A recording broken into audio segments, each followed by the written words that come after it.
रूपा के ऑफिस में पाव रखते ही सबकी नजरें एक बारगी उसकी ओर उठ गईं और तुरंत सब फिर अपने अपने काम में व्यस्त हो गए। सबकी नजरों में छिपा कौतूहल दूर अपनी मेज पर बैठे मैंने देख लिया था। मेरे पास से निकलकर अपनी मेज तक जाते रूपा ने मेरे कंधे पर हल्के हाथ से दबाव देकर कहा, होलो स्वीटी। उसकी इस शरारत पर मैं भी मुस्कुरा दी।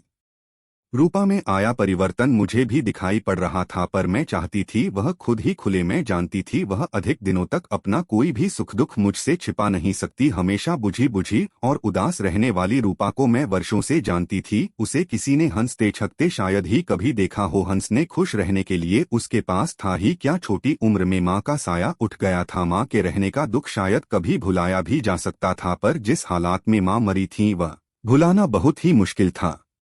शराबी बाप के अत्याचारों से मां बेटी हमेशा पीड़ित रहती थी। मां स्कूल में पढ़ाती थी और जो तनख्वाह मिलती उससे तो पिताजी की पूरे महीने की शराब भी मुश्किल से चलती थी। पैसे न मिलने पर रूपा के पिता रतनलाल घर का कोई भी सामान उठाकर बेच आते थे। जरा सा भी विरोध उन्हें आक्रामक बना देता। मां बेटी को रुई की तरह धुन कर रख देते।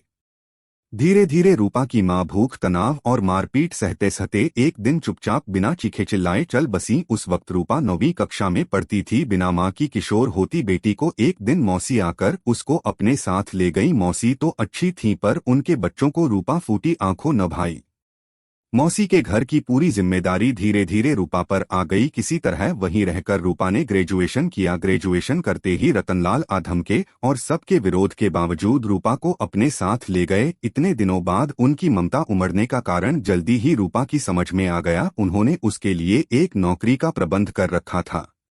रूपा की नौकरी लगने के बाद कुछ दिनों तक तो रतनलाल थोड़े थोड़े करके शराब के लिए पैसे ऐंठते रहे। फिर धीरे धीरे उनकी मांग बढ़ती गई। पैसे न मिलने पर चीखते चिल्लाते और गालियां बकते थे। रूपा 2 से 3 साड़ियों को साफ सुथरा रखकर किसी तरह अपना काम चलाती। चेहरे पर मेघ छाए रहते। सारे सहयोगी उसकी जिंदगी से परिचित थे। सभी का व्यवहार उससे बहुत अच्छा था। लंच में चाय तक के लिए उसके पास पैसे न रहते। मैं कभी कभार ही चाय नाश्ते के लिए उसे राजी कर पाती। पूछने पर वह अपनी परेशानियां मुझे बता भी देती थी।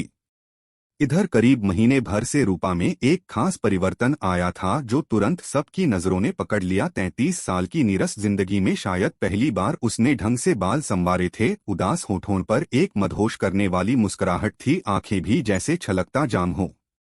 मैंने सोचा शायद आजकल रूपा के पिता सुधर रहे हों। यह सब इसी कारण हो। करीब 1 माह पहले ही तो रूपा ने एक दिन बताया था कि कैसे चीखते चिल्लाते और गालियां बकते पिता को रवि भाई समझा बुझाकर बाहर ले गए थे। करीब 1 घंटे बाद पिताजी नशे में धुत खुशी खुशी लौटे थे और बिना शोर किए चुपचाप सो गए थे। रवि भाई उसके मौसेरे भाई के दोस्त हैं। पहले 1 से 2 बार मौसी के घर पर ही मुलाकात हुई थी। अब इसी शहर में बिजनेस कर रहे हैं।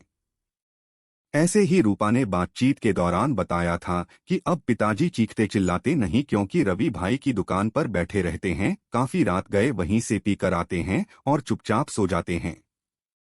2 महीने बाद अचानक एक दिन सुबह सुबह रूपा मेरे घर आ पहुंची। बहुत खुश नजर आ रही थी, जैसे जल्दी जल्दी बहुत कुछ बता देना चाहती हो। पर मुझे व्यस्त देख उसने जल्दी जल्दी मेरे काम में मेरा हाथ बंटाना शुरू कर दिया। नाश्ता मेज पर सजा दिया। मुन्ने को नहलाकर स्कूल के लिए तैयार कर दिया। पति व बच्चों को भेजकर जब हम दोनों नाश्ता करने बैठीं तो ऑफिस जाने में अभी 1.5 घंटा बचा था। रूपा ने ऐलान कर दिया कि आज ऑफिस से छुट्टी करेंगे। मैंने आश्चर्य से कहा, क्यों भई छुट्टी किस लिए? 1.5 घंटे में तो पूरा नावल पढ़ा जा सकता है, सुना भी जा सकता है।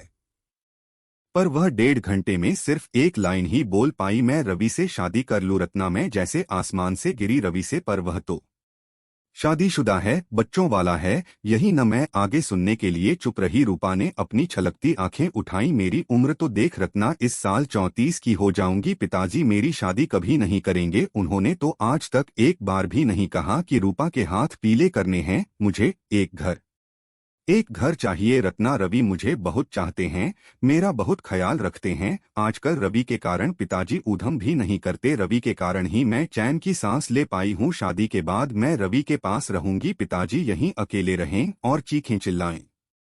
मुझे उसकी बुद्धि पर तरस आया। मैंने कहा, यहाँ तो अकेले पिताजी हैं, वहाँ सौत और उसके बच्चों के बीच रहकर किस सुख की कल्पना की है तूने? जरा मैं भी तो सुनूं।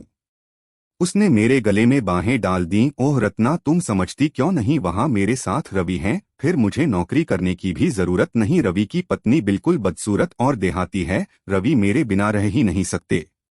इसके बाद की घटनाएं बड़ी तेजी से घटीं। रूपा से तो मुलाकात नहीं हुई, बस उसकी 1 महीने की छुट्टी की अर्जी ऑफिस में मैंने देखी। एक दिन सुना दोनों ने कहीं दूसरी जगह जाकर कोर्ट मैरिज कर ली है। इस बीच मुझे दूसरी जगह अच्छी नौकरी मिल गई, जहां मेरा ऑफिस था वहां से बच्चों का स्कूल भी पास था, इसलिए मेरे पति ने भाग दौड़ कर उसी इलाके में मकान का इंतजाम भी कर लिया। इस भागम भाग में मुझे रूपा के बारे में उठती छिटपुट खबरें ही मिली कि रूपा उसी ऑफिस में नौकरी कर रही है। फिर सुना रूपा एक बेटी की मां बन गई है।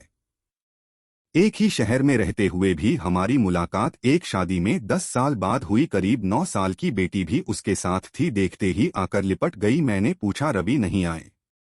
ठंडा सा जवाब था रूपा का, उन्हें अपने काम से फुर्सत ही कहाँ है। रूपा का कुम्हलाया चेहरा यह कहते और बेजान हो गया। उसकी बेटी का उदास चेहरा भी झुक गया। मैंने पूछा रूपा, तुम्हारे पिताजी आजकल कैसे हैं? वैसे ही जैसे थे, वह बोली। कहाँ रहते हैं? मैंने पूछा। कभी मेरे पास, कभी गांव में जमीन जायदाद बेचते हैं, पीते रहते हैं। शहर आते हैं तो मैं हूं ही पैसे देने के लिए। महीने में 8 से 10 दिन यहीं मेरे पास रहते हैं। गांव में पिक्चर हॉल जो नहीं है, वहां बोर हो जाते हैं। पैसे देने से मना क्यों नहीं कर देती? मना करती हूं तो ऐसी भद्दी और गंदी गालियां देते हैं कि सारा मोहल्ला सुनता है। मेरी बेटी डर कर रोती है, पढ़ लिख नहीं पाती। घर के बाकी लोग कुछ नहीं कहते, रवि कुछ नहीं कहते। बाकी कौन से लोग हैं, मैं तो अपने उसी घर में रहती हूँ। रात को रवि 10 बजे आते हैं, 12 से 1 बजे चले जाते हैं, वह भी एक दिन छोड़कर। बस हमारा पति पत्नी का नाता यही 2 से 3 घंटे का है। घर खर्च देना नहीं पड़ता, कारण मैं कमाती हूँ न।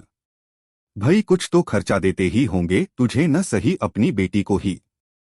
अगर आपको भी क्राइम के मामले सुनने पसंद हैं तो आप हमारे चैनल को सब्सक्राइब करें और बेल आइकन को दबा लें, ताकि आपको हमारे वीडियो का नोटिफिकेशन मिलता रहे। हम फिर मिलेंगे एक नए केस के साथ, तब तक अपना ख्याल रखें। धन्यवाद।